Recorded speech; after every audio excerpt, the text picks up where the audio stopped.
Hello students of class 5. How are you? Hope you all are doing well.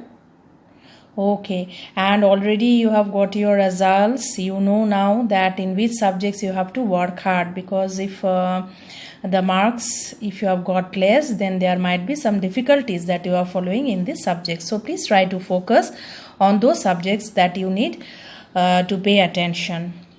So today I will be starting with the poem The Fly from your English texts. So all of you, please take out your book and take out page number 31 and try to follow the poem that is written here. Who is the poet? The poet's name is Walter de la Mare. And what is the name of the poem? The Fly. Now I will tell you something about Walter de la Mare. Walter de la Mare was a British poet, and he also wrote some short stories. He was a short story writer and also a novelist. Sometimes he wrote by the poet's name. He had a nickname, that is Walter Ramel. And mostly he had written a lot of things for the children. And this poem, The Fly, is taken from the collection of Walter de la Mare. The collection's name is Songs of Childhood. Now in this poem, the speaker thinks about how the things that are around us, that are so small to us, appear very big or enormous to a small fly. The fly is very small, but the things that are around the fly appears to be very big or enormous in size. That has been described in the poem. So the poet uses different imaginary lines to describe that how everything would look different, bigger, brighter, and frightening to a tiny creature like the fly. So what is the perspective of the poem is, some things appear very insignificant to us, but to a small thing like the fly, they appear to be very, very significant or enormous. Okay. And the tone of the poem is so amazing. When we will read the poet, you can see that the tone of the poem is very amazing and makes the reader interested, so that the reader can read and land into the world of fantasy. Okay, so let us see what is written in the lines of the poem. How large unto the tiny fly must little things appear. A rosebud like a feather bed, its prickle like a spear. A dewdrop like a looking glass, a hair like a golden wire. The smallest grain of mustard seed, as fierce as coal of fire. A loaf of bread, a lofty hill, a wasp, a cruel leopard, and spakes of salt as bright to see as lambkins to a shepherd. Now I will explain each and every line to you. See the first line, how large unto the tiny fly. So here what is described in this line is that how large, how big it looks. Unto means it is a old-fashioned word of to. So how big it appears to a tiny fly. Tiny is a very small fly. So how large it feels to the tiny fly, must little things appears. The small things appear so large to the tiny fly.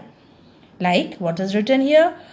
A rosebud like a feather bed, its prickle like a spear. So when the fly sits on a rosebud, you all know what is a rosebud. When the rose blooms, before that there is a small structure which is called the bud. So when the fly sits on the rosebud, it feels like what? Like a feather bed, a luxurious bed that someone is sitting on. And the prickle, the rose has what? Thorns. Prickle, you know, spikes and thorns. So the rose has thorns. So the prickle of the rose plant seems to the fly as a spear. And what do you mean by spear? Spear is a weapon. What type of weapon? Which is very sharp and pointed tip. The spear is a weapon with a sharp and pointed tip. So it feels to the fly that the prickle is like a spear. And here you can see that the poet brings the images of the flower bud, feather, like a bed, and the prickles of the rose. These images are being brought by the poet to invite us to consider or think about how there is a change of perspective. There is a change of perspective of what we see and what is in actual. So what looks very small to the fly is very insignificant for us. Next paragraph or next stanza. A dewdrop like a looking glass, a hair like a golden wire, the smallest grain of mustard seed as fierce as coal of fire. Here what is described? A small dewdrop, when we can wake up in the morning and see the plants, there we can see some droplets of water. That is called what? Dewdrops. So dewdrops looks like what? A looking glass. Looking glass is what? A mirror through which we look. We stand in front of the mirror to look at ourselves, how we look like, are we beautiful, are we dressed up nicely. So this dewdrop that has fallen on the leaves or on the flower, that looks like a mirror to the fly. And a hair like a golden wire. If there is a hair, then it looks like a golden wire to the fly. The smallest grain of mustard seed. If there is some mustard seed, then it looks like fierce coals of fire. That means the mustard seeds look like what? Looks like the dangerous coals. When they are lighted, then the coal give rise to what? Fire. So it is as dangerous as the coals on fire. So when the fly sees some mustard seed, it looks like what? Like coal with fire. So see the significance of this line, that this is very small grain of mustard seeds which we overlook. Actually we don't see the mustard seeds in a significant way, but to the fly it looks so dangerous. It looks like coals of fire. Next stanza. A loaf of bread, a lofty hill, a wasp, a cruel leopard, and specks of salt as bright to see as lambkins to a shepherd.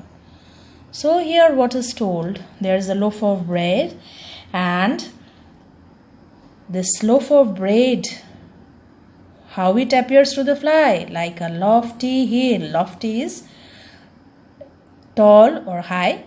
So the loaf of bread looks like a high heel to the fly because it is so big to it. It appears that the bread is so big to the fly. So what he thinks, that this is a lofty hill.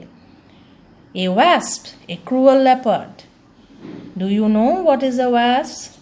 Wasp is an insect and it has a small black and yellow stripe all over its body.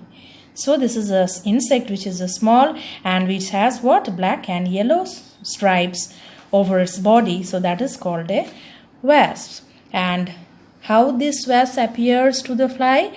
Like a cruel leopard. Now a leopard also has some black and yellow spots on its body, and so the stripes are similar to the wasp, how it appears to the fly. So the fly thinks that the wasp is like a cruel leopard. And specks of salt as bright to see. Specks, what do you mean by specks of salt? Very small pieces of salt.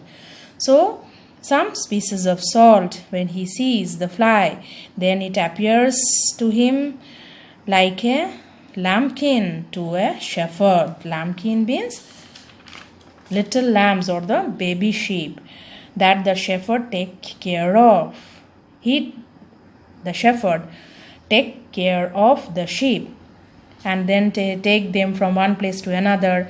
So how the lambkins appear to a shepherd, similarly the fly thinks that this specks of salt looks like what? Like lambkins to a shepherd. He thinks that these white pieces of salt are what? Like lambkins to a shepherd. How the shepherd thinks of the lambkins, similarly the fly thinks about the salt, that these are what?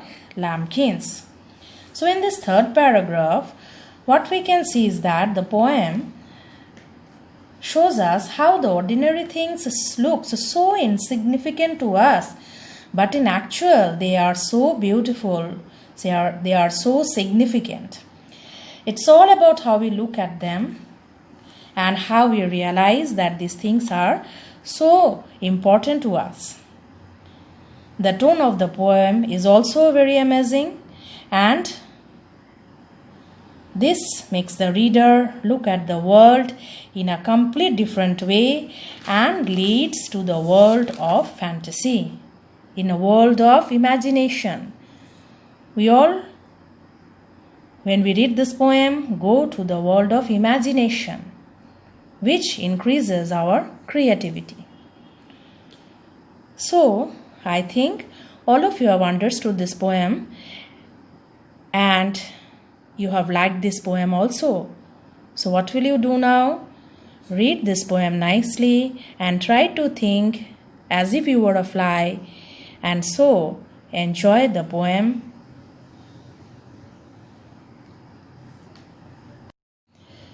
And in the next class, I will be giving you the exercises related to this poem.